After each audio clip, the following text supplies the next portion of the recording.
Hello, I'm Steve Powdrell. I work for Eblex in the Better Returns programme. I'm the National Selection Specialist. I just want to take you through lamb selection. Key points are, when selecting a lamb, handling the dock. So what you're feeling for the joints on the dock, a nice little bit of cover over those joints means an ideal lamb. Feeling on the loin. Now to me the loin is most important. What you're feeling for the centre of the spine, and off the centre of the spinous process runs the transverse process. It's no good just placing your hand and fingers down the centre of the loin. What you need to be doing is spanning that loin, feeling for flesh over the tips of that transverse process as well as fat. So that loin needs to be full of flesh, the tips need to be nicely covered in fat, and also another key handling point is over the ribs. Flats of your fingers on the ribs, just making sure there's enough cover on those ribs. If you can just still feel the ribs with a little bit of cover, they're about ideal. Once you start to lose the ribs, those lambs are becoming too fat.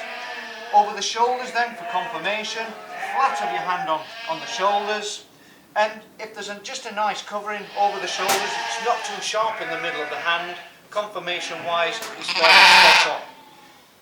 We can look at the leg, we can look at the round, and the round is mainly thrown by breed. So some of the hill breeds, you can't expect an E or a U for confirmation, whereas most of the lowland breeds will be R and better for confirmation.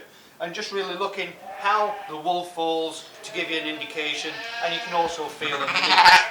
So three key points for confirmation are the leg, the loin and the shoulder, and key points for fat are on the dock, on the loin and on the ribs.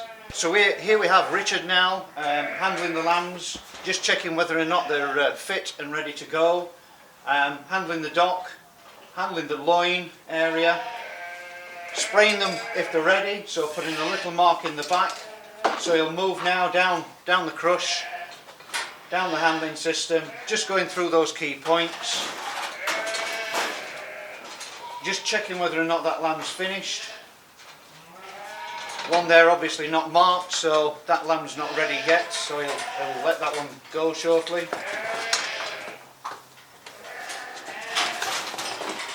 What you need to do as well is, you see Richard just pulling that lamb back, make sure you've got a lamb in full stretch. Once a lamb starts to jump on something else, arches its back, you actually get the false reading. So you need that lamb to be stood fairly square to understand whether or not it's finished.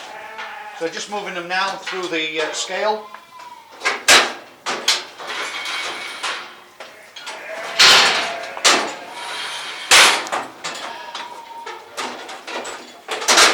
So this one here ready,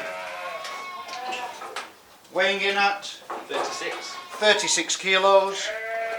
And at 36 kilos, do we sell or do we keep it? It's ready.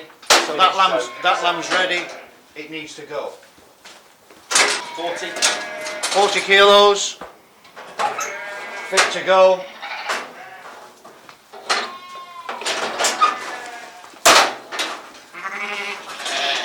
Okay, those two lambs were both ready to go, 36 kilos and 40 kilos, but more importantly, they're finished. They've got good cover on the loin, on the docks, not going over fat, just right, so they go. The weight's secondary, it's important, but the handling and the finishing is more important. The lamb that wasn't quite ready will go back in the system, back to be fed and come round again to be handled in a week or two's time.